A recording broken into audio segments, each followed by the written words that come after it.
Damos paso nuevamente al doctor Johnny Andrés López García con su conferencia que se titula Enfoque del niño con cefalea. Recordemos que el doctor Johnny Andrés López García es médico de la Universidad de Manizales, pediatra de la Universidad San Martín, neurólogo infantil de la Universidad de Antioquia, hace parte de la Clínica de las Américas CEMPI y se desempeña como docente de la Universidad CES. Entonces les dejo con el doctor Johnny Andrés López con su conferencia.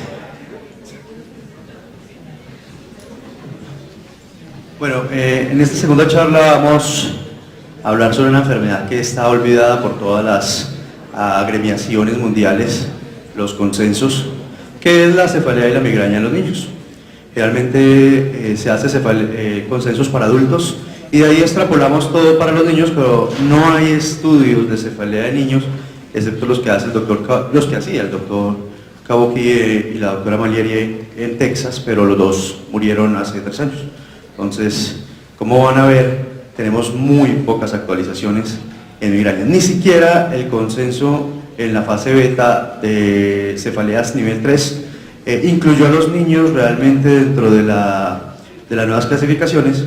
Y lo que hicieron simplemente fue unas adaptaciones después de que la Sociedad Americana de Pediatría sentara una voz de protesta porque no se había hecho una aclaración sobre cefalea en niños en ese consenso.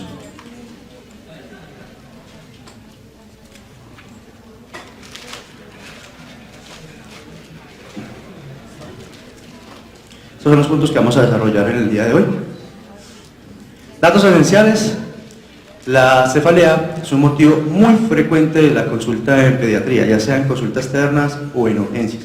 Y generalmente es una consulta adicional. El niño viene por una cosa y al final siempre le dicen, doctor, el niño también le duele la cabecita. ¿Sí? Excepto los que llegan a urgencias, que llegan por dolor de cabeza, que es diferente. Globalmente representa el 75-90% de los niños se presentan algún evento de cefalea en algún momento de su vida.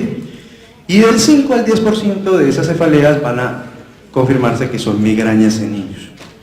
La migraña es uno de los desórdenes neurofisiopatológicos más incapacitante, ¿sí?, a nivel mundial, tanto en adultos como en niños. Eso se ve en días laborales o días escolares de ausencia. Genera un gran impacto tanto en el paciente como en la familia, y en pediatría sí que es cierto, porque la mayoría de los niños que vienen con dolor de cabeza, la mamá piensa que tiene un tumor. La prevalencia en adolescentes es del 6%, en niños, ¿sí?, la media de presentación es de 7 años, en niñas la media de presentación es de 11 años. En la población pediátrica es más temprana la aparición de los dolores de cabeza y la presentación con migraña con aura. Siempre es más frecuente la migraña con aura en niños. Lo que pasa es que la aura de los niños se presenta en forma de equivalentes migrañosos, sobre todo en menores de 5 años. Dolores abdominales, ¿sí?, vértigos, sensaciones paroxísticas y vómitos cíclicos, que hacen parte de la evolución del paciente. Y vamos a incluir una cosa que tampoco incluyó el consenso de conferencia 3B, que es el síndrome de Alicia en el País de las Maravillas, ¿sí?, que se ve mucho y muy frecuente en los niños. Lo que pasa es que cuando lo describen no les creemos, pensamos que es un sueño, una pesadilla del niño, y hay que tenerlo en cuenta. Los mecanismos y criterios de la fórmula son muy distintas de los niños y los adultos, y se hacen comentarios específicos de la pediátrica, que fue el consenso que vamos a desarrollar. En los niños realmente se presentan de 2 formas, casi siempre. Digamos que esto es más o menos el 90% de la presentación en niños, que son la cefalea atencional y la migraña. Los síndromes episódicos, que son los equivalentes migrañosos. La migraña puede dar desde que uno nace hasta que uno se muere. No tiene cura. Sin embargo, entre más pequeño es el niño, más ojo hay que colocarle a esa patología, porque más estamos hablando probablemente de una cefalea secundaria más que una cefalea primaria como tal. Esos fueron los criterios que dijeron ellos entonces para la migraña con aura. Siguen siendo los mismos que los del beta 2, igualito, no ha cambiado en nada. Al menos 5 crisis, que estén de 4 y 72 horas, que sea locación lateral, carácter pulsante y dolor de intensidad moderada severa, que empeora con la actividad física, con náusea, con vómito, fotofobia y sonofobia. Sorpresa, en los niños no se presentaba nada de eso, ¿cierto? ¿Por qué? Porque era bilateral o el niño no sabía caracterizar el dolor de cabeza. Entonces, se hicieron unas observaciones en la modificación que se hizo al 3-beta, que ni siquiera ha salido a la luz pública. Son observaciones que ni siquiera conoce la gente. Salió el del 3-beta, pero las observaciones no salieron. Entonces, ¿cuáles son las observaciones? La crisis en los niños y los adolescentes puede durar entre 30 minutos y 2 horas hasta 72 horas. Muy diferente de 4 a 72 horas. La localización generalmente es bilateral. Yo no conozco el primer niño de 6 años que me diga que le esté doliendo en una sola parte, le duele la cabeza. A diferencia de los adultos, que el dolor generalmente es unilateral y por eso hace parte del proceso de dolor unilateral. Migraña con aura, igualito a lo que hablamos ahorita, los mismos criterios, simplemente que tienen las auras que pueden ser somatostésicas, sensitivas o visuales. En la población pediátrica siguen siendo más frecuentes las visuales, ¿cierto? El niño que empieza a ver el fosfeno centellante, que es lateralizable, y que generalmente se da más que todo en los adolescentes. Los niños pequeños poco te van a describir eso. Sin embargo, un estudio muy bonito donde a los niños les enseñaron a hacer unos dibujos describiendo su cefalea, y descubrieron, ahí fue por ese estudio fue que se descubrió, que la mayoría de los niños menores de 7 años tenían aura. Todos dibujaban casas deformadas, sensaciones de pájaros como abigarrados, un poquito difulminados, que hacían creer que los niños sí presentaban aura. Lo mismo, el internacional de la tercera edición no tuvo en cuenta a la población infantil y ni siquiera hizo observaciones sobre qué aura se daban en los niños. Las fases del dolor de cabeza y la migraña son igualitas, ¿cierto? Tiene un prodromo, la migraña, un prodromo que puede durar hasta 24 horas antes, un niño que empieza, en los niños empieza siempre hasta 4 horas antes del dolor de cabeza, en los adultos 24 horas antes. ¿Y qué es? El niño se torna irritable, se aísla en el colegio, cambios en la dieta, se pone hiporéxico, alteración en el patrón de sueño o puede volverse hiperoxígeno, es decir, le da por comer mucho. El aura es una difusión cerebral que precede o coincide con el dolor entre 5 y 20 minutos en los niños. En los adultos generalmente se puede demorar hasta 1 hora, pero los niños siempre se presenta antes. Y recuerden, toda aura que dure más de 1 hora debe remitirse a neurología, porque o puede ser una convulsión o puede ser manifestación de alguna otra enfermedad del sistema nervioso central, incluyendo esclerosis múltiple en niños. Las auras más frecuentes, las visuales seguidas por las sensitivas y de último las motoras. Siempre que tengan una aura motora es muy difícil de identificar y puede ser una convulsión. El dolor de cabeza, la duración promedio entre 30 y 48 horas, menos de 4 horitas, y se acompaña de todos los síntomas. Entonces, identificar a un niño con cefalea tensional de una migraña es dificilísimo, porque todos presentan lo mismo. El dolor es opresivo, el dolor se acompaña de vómito, empeora con el estrés o empeora con las actividades diarias, se presentan pálidos por el vómito, ¿sí? Pero si presentan manifestaciones focalizadas, siempre debemos pensar más allá, y lo vamos a ver en el desarrollo. La última fase del complejo de la migraña, ¿sí? Es cuando ya ha cesado el dolor de cabeza, ha cesado la migraña, sensaciones varias. El paciente puede estar exhausto, embotado, atontado, lo que llama la tontina, ¿sí? Y pensamiento lento o pesado, que esto es lo que más vemos en los niños, sobre todo en los adolescentes. Se sienten lentos, se sienten pesados para hablar, se sienten pesados para procesar sus actividades de la vida diaria, y los niños más pequeños, por el contrario, se tornan enérgicos, casi hiperactivos, ¿sí? Entonces es un diagnóstico diferencial de la hiperactividad, porque a veces estos niños los llevan más porque son enérgicos y uno empieza a investigar en la familia o en el niño y la mamá siempre le dice, ay, le da mucho dolorcito de cabeza, y puede ser más bien un estado post de la migraña o la cefalea y se volvió enérgico, comportan completamente hiperactivos. Hay muchas teorías sobre el dolor de cabeza, ¿sí? La teoría más aceptada a nivel mundial es la teoría integradora, que integró la teoría vascular, que es de 1970, con la teoría neuronal, que es de 1990, la teoría trigeminobascular del 2005, y la teoría integradora, que simplemente unió las tres y dijo, esta es la forma de presentarse, es un continuo. Es una teoría bastante sencilla, ¿sí? Lo vamos a desglosar acá. Entonces se produce una vasodilatación inicialmente, y luego un componente vasoconstrictor reactivo del cerebro. Eso libera muchos neurotransmisores dentro de la serotonina, dopamina, pero uno principalmente que ya les voy a mostrar, que se llama que es el receptor, la proteína receptora del gen de la calcitonina, que es un neurotransmisor que estimula unos receptores específicos que se llaman calcitoninas, y es la evolución hacia donde está orientada el nuevo tratamiento de la migraña en niños y en adultos, realmente más en adultos, porque los estudios que van en fase 3 de experimentación por 2 casas farmacéuticas que no vamos a nombrar, generalmente solamente están hechos en adultos, ni siquiera en adolescentes, solamente tomaron población mayor de 22 años. O sea que vamos a tener que hacer estudios para extrapolar cuando salgan estos medicamentos.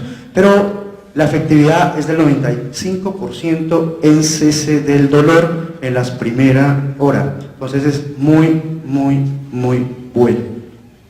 Vamos a ver, porque apenas está pues, en fase 3. Todo esto lleva a que esa liberación haga una estimulación del nivel trigeminal, y eso va a que se produzcan unas alteraciones en la circulación trigeminal-vascular y activación también del nervio trigeminal que produce dolor. Lo que yo les decía, los receptores que se van a ver implicados, los receptores de la dopamina y la serotonina, y principalmente el gen del receptor de la proteína calcitonina, que este es el receptor donde se va a bloquear para que esta neurotransmisor no produzca dolor de cabeza. Y para esto es lo que tenemos ahorita, medicación. No tenemos medicación para nada más en el manejo de la interacción, la evolución clínica del dolor de cabeza. Esa es una teoría muy bonita que se llama la teoría de la depresión cortical, que se produce cuando hay una vasodilatación inicial, entonces hace que todo el cerebrito entre como en hibernación, pero es una evolución occipito-frontal, y se cree que esta teoría es la que explica las auras. En estos pacientes, como hacen una vasoconstricción reactiva, cuando los pacientes tienen aura no se pueden utilizar medicamentos vasoconstrictores como la ergotamina o como los triptales, porque lo que hacen es empeorar el dolor de cabeza en ese momento. Lo que yo les decía, todo se integró en la teoría integradora con los factores trigeminovasculares o cervicales, que lo que hacen es que se active la vía tálamo cortical, que en últimas produce esa tontina, ese lentecimiento del paciente. La evaluación clínica y la anamnesis siguen siendo el pilar del diagnóstico. No se necesita hacer resonancia, no se necesita hacer TAC, no se necesitan hacer muchos exámenes para hacer un diagnóstico de un paciente con cefalea pulmonar. Pero sí hay situaciones especiales donde hay que indicar ese tipo de ayudas neurológicas. El pilar del diagnóstico de la migraña sigue siendo la anamnesis y la exploración física. El objetivo es determinar si es una cefalea aguda, ¿sí?, primaria o secundaria. Y ese es el objetivo principal, y esto es lo que tiene que quedar de esta charla. Si la cefalea es primaria, ¿sí?, es una migraña en la mayoría de los niños o tensional. Si la cefalea es secundaria, puede ser también tensional, pero hay que mirar, porque las cefaleas secundarias son las que sí necesitan estudios. Y la anamnesis siempre debe ser dirigida a encontrar si es primaria o secundaria. Y si dentro de la cefalea aguda, ¿cierto?, es lo que les decía ahorita, si es primaria o secundaria. Primarias, migraña y cefalea tensional. Secundarias, vamos a determinar cuáles son los otros tipos de alteraciones, principalmente las infecciones. Pues entre más pequeños el niño se acompaña de fiebre, siempre hay que pensar que es una infección, una neuroinfección, una sinusitis aguda. Las sinusitis crónicas no duelen, ¿sí? Entonces las sinusitis agudas sí pueden generar una cefalea aguda, pero es una cefalea frontal, ¿sí?, porque va a estar localizada en los senos temporales, los senos frontales, perdón, o en los senos maxilares, un dolor más facial frontal. Las sinusitis crónicas no generan el dolor que a todo el mundo se le atribuye. Es que eso es una sinusitis crónica, entonces es el que le está dando el dolor de cabeza. Hemorragias, ¿sí?, sobre todo las subaracnoideas. Recuerden que las aracnoiditis o las subaracnoideas son hemorragias súbitas, intensas, que generan mucho dolor de cabeza. El peor dolor de cabeza subida se ve más que todo en adolescentes, cuando hay consumo de sustancias psicoactivas, cocaína, todas estas cosas. O que tengan alguna malformación pues, arteriovenosa o alguna alteración vascular que puedan generar eso, los niños con moya-moya o síndromes secundarios vasculares. Tumores, solamente la relación cefalea-tumor en el mundo es más o menos del 4%. ¿Sí? O sea, es más frecuente que usted tenga un tumor que se acompañe de una cefalea que una cefalea que sea un tumor. Los estudios de neuroimagen siempre han mostrado que de todas las resonancias cerebrales que hacen simples o contrastadas, solamente en el 4% de los pacientes se detecta un tumor, o sea, es muy bajito. Mientras que si usted tiene un tumor, la posibilidad de que tenga cefalea es del 85% como manifestación primaria. Y la hipertensión endocraneana, que sí es muy importante, sobre todo en nuestros adolescentes. ¿Por qué? Porque cada vez tenemos más adolescentes, sobre todo mujeres gorditas, ¿cierto?, que generan síndrome de hipertensión endocraneana. No sabemos cuál es realmente la fisiopatología de esa hipertensión endocraneana ligada a las mujeres, creemos que es algo hormonal, pero se ve mucho. Pero no crean, en los hombres también se ven. También tengo muchos pacientes con sobrepeso que generan síndrome de hipertensión endocraneana. Y a ellos es que está dirigida el estudio. Lo que yo les decía, entonces una cefalea aguda, lo primero que vamos a mirar es si tiene fiebre o no tiene fiebre en el departamento de urgencias. Si tiene fiebre, ¿sí?, miramos si hay historia compatible con alteraciones o infecciones del sistema nervioso central. Si es así, lo que le hacemos es una punción lumbar y hacemos el tratamiento de una neuroinfección que genera mucho dolor de cabeza.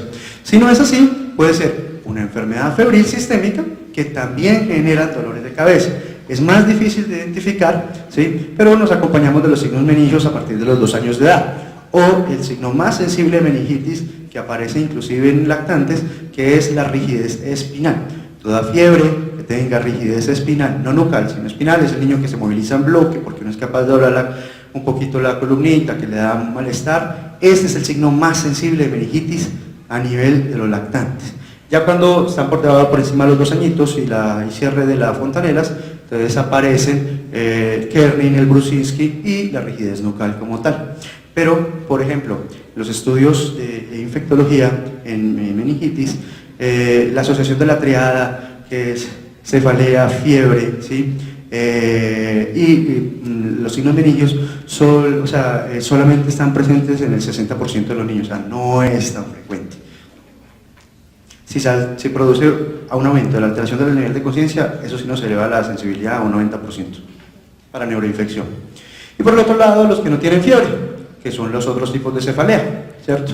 Entonces, si hay historia clínica sugerente de alteración en el sistema nervioso central por otra patología, ¿sí?, entonces hay que descartar que ese paciente tenga alguna cefalea secundaria. Ya vamos a ver cuáles son esos signos que nos hacen pensar que tenga una cefalea secundaria. Pero si no, ¿sí?, simplemente puede ser una primera crisis de cefalea o mirar si hay otras causas que le estén generando dolor de cabeza. La anamnesis debe ser dirigida. ¿Desde cuándo empezó el dolor de cabeza? No es lo mismo un dolor de cabeza que viene presentándose hace 6 meses a un dolor intenso que se presenta en 1 hora, o al dolor que no es tan intenso pero se presenta en 1 hora también. El enfoque es muy diferente. ¿A qué hora del día aparece? Y es muy importante. Los tumores generalmente son matutinos y de la última fase del sueño del despertar. Es decir, en la madrugada generalmente y matutinos que se repiten. Ese sí nos hace pensar en alteración tipo tumor. ¿Cuánto dura? ¿Sí? Que es muy importante la duración, sobre todo para mirar la respuesta a los medicamentos. Frecuencia de presentación, si es diaria, si es interdiaria, si es 1 vez por mes. Ese punto porque es importante, porque si presenta más de 3 dolores de cabeza al mes, podemos pensar en otro tipo de medicaciones que vamos a utilizar, como los profilácticos. Existen precipitantes para quitarlos, la localización. Si es un dolor persistente en un solo lado, debemos pensar siempre en una cefalea secundaria. Carácter o calidad del dolor de cabeza, los prodromos o ahora sí los presenta, sobre todo para tratamiento, y qué hace durante los episodios, o sea, de qué se acompaña. El examen físico que se le hace a todos los pacientes, revisamos todos los signos vitales, piel, perímetro craneano, es muy importante hasta los 4 años de edad, medirlo siempre, porque la hipertensión endocraneana nos puede aumentar un poquito el perímetro craneal o las hidrocefalias. 98% de los tumores tienen manifestación al examen neurológico, siempre hay focalización. 98% de los tumores siempre se van a manifestar con algo más que el dolor de cabeza. Fondo de ojo para mirar sobre todo papiledema o ausencia de los pulsos venosos que nos impliquen hipertensión endocraneana. Los pares craneales son muy importantes, sobre todo la diplopía, que nos hable también de algún tipo de compresión, sobre todo después los de fosa posterior que tengan alteraciones en la lámina cuadrigémina. Auscultar la órbita del cráneo para mirar soplos que nos hablan sobre alteraciones carotidias o vasculares. El signo de McEwen, que es simplemente percutir la cabeza, se siente como una olla vacía, una olla de barro vacía. Eso nos habla sobre hidrocefalia o sobre quistes gigantes. Y asimetrías motoras sensitivas, que son muy importantes como signos de focalización, igual que los signos meningios. ¿Cómo se presenta la hipertensión endocraneana? Con vómitos, aumento de la cefalea con de posición, micción o tos o maniobras de Valsalva, la cefalea que es al final del sueño o con el despertar, muy frecuente, cambios en el carácter de la cefalea y el paciente presenta alteraciones en el comportamiento, la localización que es fija y persistente, el incremento progresivo en el tiempo con la intensidad que aumenta, la asociación o crisis o convulsivas. Esto nos obliga a hacer estudios adicionales y nos habla de que el paciente no presenta una cefalea primaria sino una cefalea secundaria. Exploración física, pues si está letárgico, estuporoso, con más razón, porque esos son signos de alguna alteración del sensorio. Trastornos de movimiento, sobre todo la ataxia, para mirar tumores de la fosa posterior.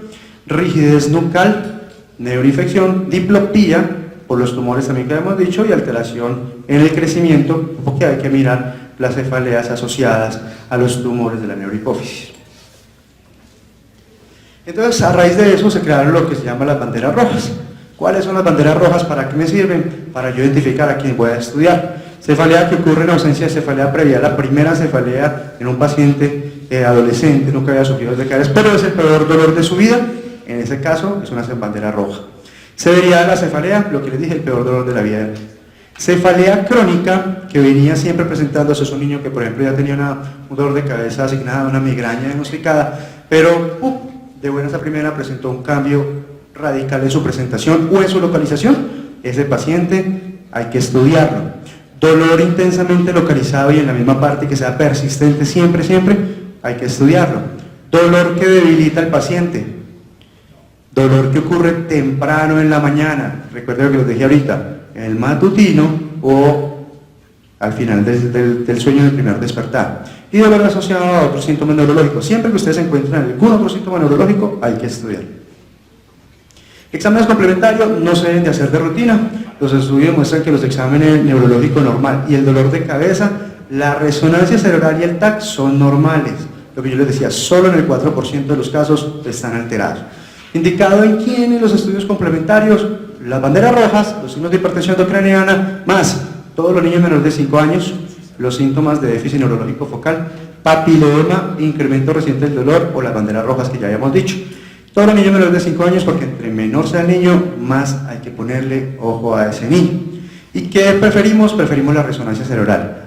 En esos días escuché un médico que me decía, no, es que la tomografía simple contrastada es igual a una resonancia. Eso es totalmente falso. La resonancia cerebral simple inclusive tiene una sensibilidad muchísimo mayor que cualquier TAC. Y el TAC genera más reacciones adversas que lo que nos va a mostrar realmente en un paciente en estudio de resonancia cerebral.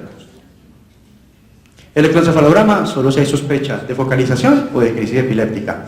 Nosotros en quienes lo hacemos, en todo paciente que tenga cefalea y que mejore con el vómito. Porque hay una epilepsia que se llama el síndrome de Parayato-Poulos, que se caracteriza por ser en escolares tardíos o adolescentes y se manifiesta con vómito y cefalea. No más, es la única manifestación que tiene. Entonces, en esos pacientes que ustedes vean, niña, adolescente, temprana o escolar tardía, que tenga mucho vómito y dolor de cabeza, y el vómito le mejora el dolor de cabeza, siempre manden un electroencefalograma porque puede ser un síndrome de Parayato-Poulos. La punción lumbar en meningitis, en hipertensión endocraniana, sobre todo si ya hemos descartado que no tengan ningún tipo de alteración, un tumor o algo, y que sea el debut de la peor cefalea de su vida, o las variables Thunder Headache, que casi no vemos en niños, gracias a Dios. Las Thunder Headache son las antes llamadas cefaleas trigeminales, ¿cierto? Y entre ellos encontramos también otras dos clasificaciones que son el SUN y el SUNA, que son enfermedades con características especiales faciales.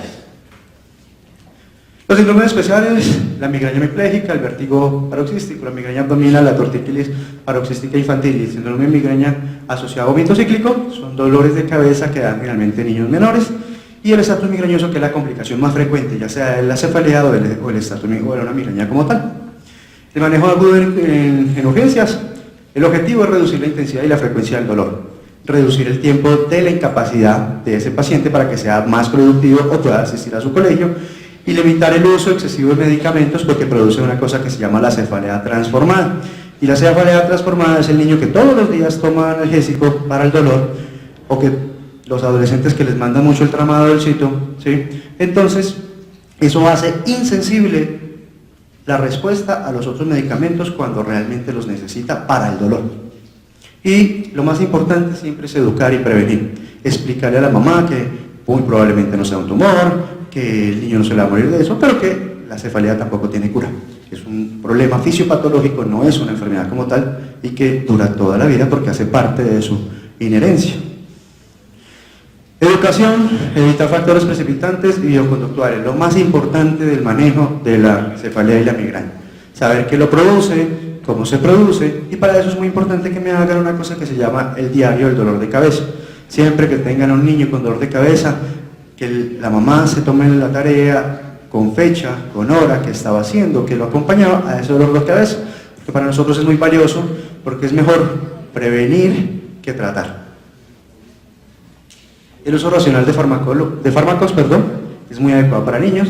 El paracetamol, el ibuprofeno y el metamizol o dipirona siguen siendo los tratamientos de elección, según las guías americanas de pediatría.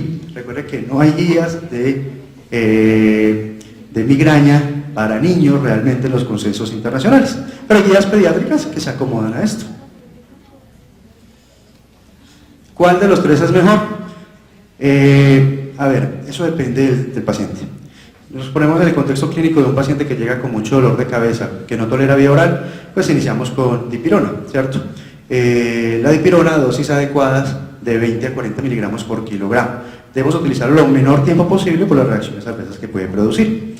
Pero si el paciente tolera vía oral, preferimos el paracetamol o acetaminofén. Es el medicamento de elección para las cefaleas en niños, para el dolor de cabeza, ¿sí?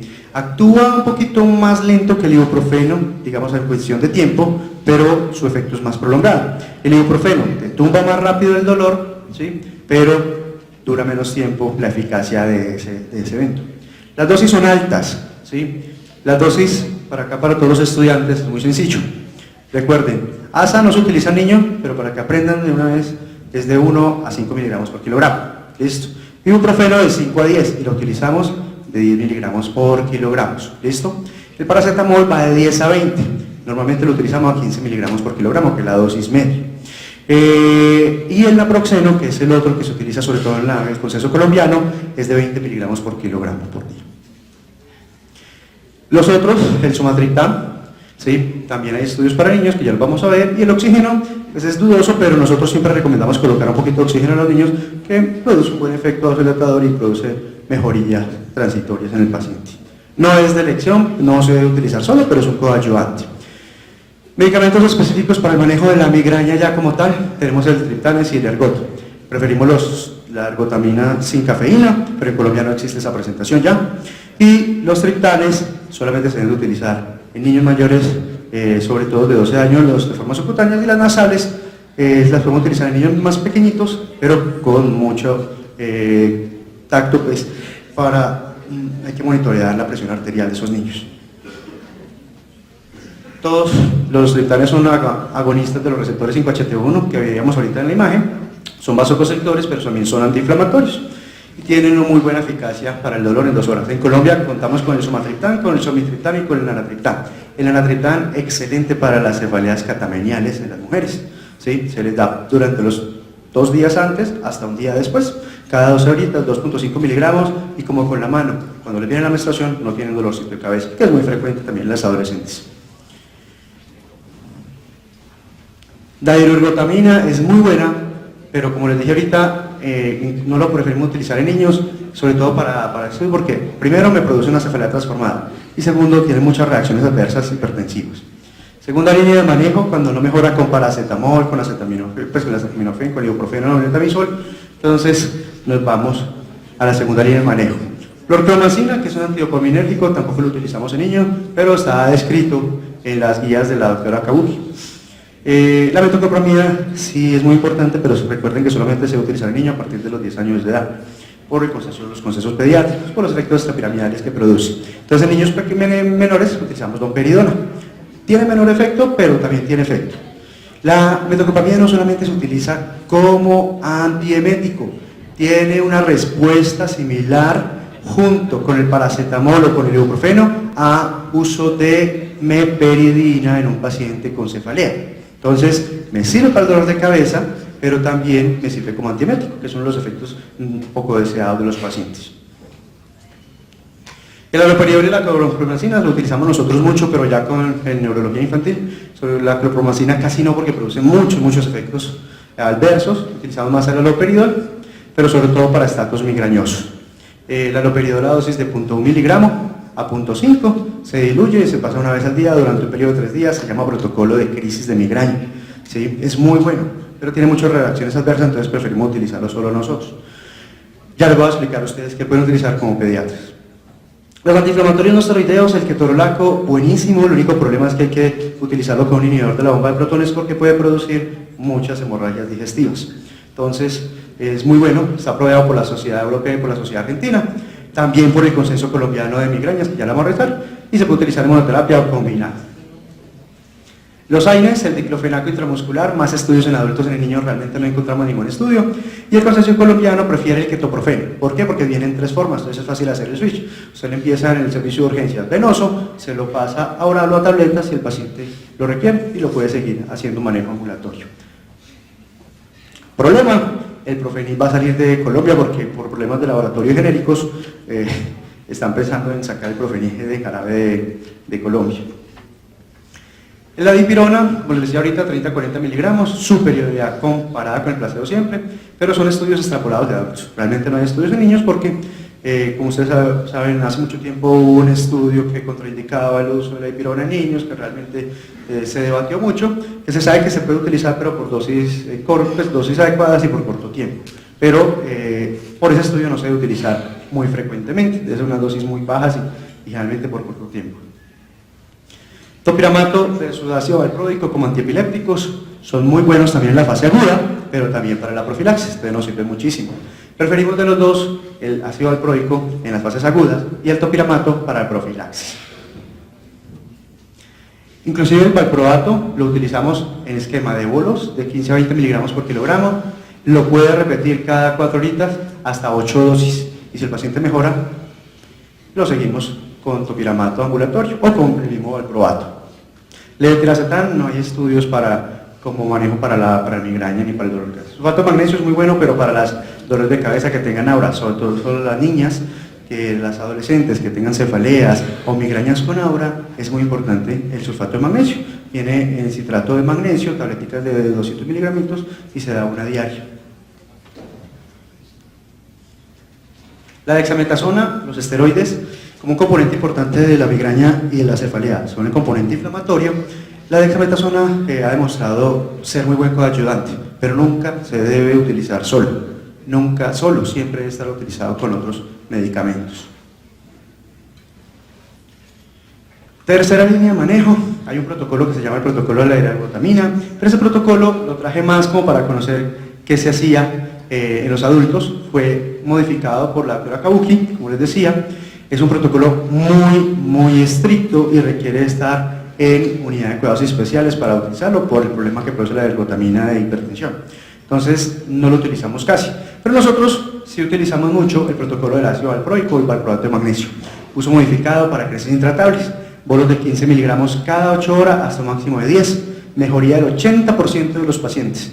Está hecho en estudios en adultos, pero también en adolescentes. O sea que en la adolescencia lo podríamos utilizar. El problema no se puede utilizar en niños muy pequeños porque genera muchas reacciones adversas, entre ellas la hiperamonemia y las transaminitis transitorias que produce. En última línea no hay consenso realmente, la lidocaína es algo experimental, la ketamina que la utilizan muchos neurólogos de adultos e inclusive niños, que he tenido niños que me llegan con ketamina, no hay estudios que realmente demuestren que sea muy bueno para el dolor y no se pueden utilizar ambulatoriamente y el propofol tampoco. ¿Qué dice el Consenso Colombiano de Cefaleas para terminar? Muy sencillo. Dice prácticamente lo que dice a nivel mundial la literatura de los adultos. Limita el uso de medicamentos a tratamiento agudo, máximo 2 días por semana. Si el paciente requiere dosis adicionales, es preferible utilizar un medicamento ahorrador de medicamentos de dolor, es decir, la profilaxis. Recomiendan el uso temprano de medicamentos agudos en el inicio de la crisis de dolor. Esto es muy importante. El manejo del dolor de cefalea es muy diferente al manejo de otros dolores. Se debe hacer al inicio del dolor y no cuando el dolor ya está instaurado del todo. Porque en la progresión, ¿sí?, no se alcanza a inhibir toda esa fisiopatología que vimos al principio y persiste el dolor. Y a veces dicen, no, es que yo le doy acetaminofén, no funciona. Sí, pero si usted le hace acetaminofén, apenas le está empezando el dolor, es mucho mejor la respuesta. ¿Cuánto de diferencia? Más o menos 4-1. como si usted la utiliza a la mitad del dolor con respecto al inicio del dolor. No indicar opioides ni ergotamina. Y vuelvo y se lo repito, no indicar opioides en los próximos años. ¿Por qué? Porque los opioides producen cefaleas transformadas, las hacen intratables. Al principio te quita el dolor y listo, usted se quitó ese paciente encima. Pero si se sigue utilizando muy frecuentemente, ese dolor no lo va a quitar nada, no responden a nada. Y el tratamiento de eso es muy maluco. Hay que colocar dosis muy altas de topiramato y quitarle casi que por 6 meses tratamiento cualquiera para el dolor, sea acetaminofén o ibuprofena. Solamente se le da topiramato por ese tiempo y eso genera muchas reacciones adversas, porque son dosis muy altas. Recuerden que el tratamiento preventivo muestra cambios clínicos después de la 4ª semana. No se desesperen cuando le coloquen un profiláctico. Los profilácticos no actúan de una. El profiláctico no es para quitar el dolor. El profiláctico es para prevenir el dolor, como su nombre lo dice, profilaxis. Es para prevenir el proceso del dolor, ya sean cefaleas tensionales, en migrañas o en cualquier otro tipo de cefalea que sea repetitivo y que tenga más de 3 eventos al mes. Ya vamos a hablar un poquito de eso al final, pero los profilácticos empiezan a actuar a la 4ª semana y algunos hasta la 6ª semana. Y la educación es el abordaje principal del paciente. Esto es lo que dicen ellos más o menos. Se utilizan naproxeno, ketoprofeno, ibuprofeno en adultos ácidos acetilsalicílico, metoclopramida y domperidona y los triconjugados. En fase aguda. En fase de segunda línea, sumatriptán, es lo mismo que teníamos, sumatriptán, naratriptán y el solmitriptán. La ergotamina no lo utilizamos en niños. En fase aguda, pero de intensidad moderada que no toleren vía oral, entonces diclofenaco para adultos, ketoprofeno que es el ideal y el ketorolaco en algunas ocasiones, la dipirona también. Siempre combinar ketoprofeno, metoclopramida es una buena opción, lo recomienda la Academia Americana de Pediatría. Y por último el sulfato de magnesio y el haloperidol, que son de uso exclusivo por el neurólogo. Todo paciente que llegue a urgencias con un dolor de cabeza debe salir con un tratamiento profiláctico, todo paciente, siempre y cuando usted defina que requiere el tratamiento profiláctico. Es decir, si tiene más de 4 eventos por mes, ¿sí? Si es un dolor incapacitante, si es un dolor de intensidad muy alta, esas son las indicaciones para indicar, valga la redundancia, el manejo profiláctico. ¿Cuáles son los medicamentos que tenemos? En Colombia tenemos todos. La flunaricina es el único medicamento que realmente tiene estudios ECAS bien estructurados en niños. Problema, no está en el POS. ¿Cuál es la otra cosa? Pues que es muy barato, vale como 5.000 pesos, trae 30 tabletas. Problema, no se puede utilizar por tiempos prolongados, máximo hasta 9 meses. La dosis es una tabletica o media tabletica, o sea 5 miligramos o 10 miligramos diario en la noche. ¿Por qué no se puede utilizar por encima de 9 meses? Porque después de un año consecutivo de uso puede generar efectos extrapiramidales y principalmente parkinsonismo. Tenemos el topiramato. El topiramato es el segundo medicamento que tiene estudios bien hechos en pacientes pediátricos. El topiramato es el medicamento de elección para las migrañas con aura, ¿listo? Y para las cefaleas transformadas. Entonces es un buen medicamento. Problema, es un anticonvulsivante, no le gusta mucho a las mamás. Problema, que enlentece la velocidad de procesamiento cognitivo, entonces empiezan a tener problemas en el colegio. Entonces hay que sopesar mucho eso. Es muy bueno para los pacientes que tienen, por ejemplo, obesidad, porque disminuye el apetito, entonces les ayuda muchísimo también. Propranolol, que todo el mundo lo formula, es el medicamento de elección en la sociedad americana, pero realmente no tiene ningún tipo de estudio que diga que es efectivo. Sin embargo, en la práctica clínica sí se ve que es efectivo.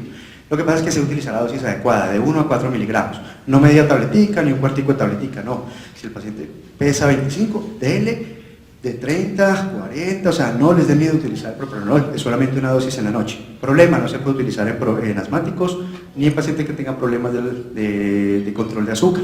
¿Listo? Este es el único problema. Y en los adolescentes, hombres tampoco, porque produce un problema de erección, entonces no se utiliza en adolescentes. Hombres, en las mujeres no hay ningún problema.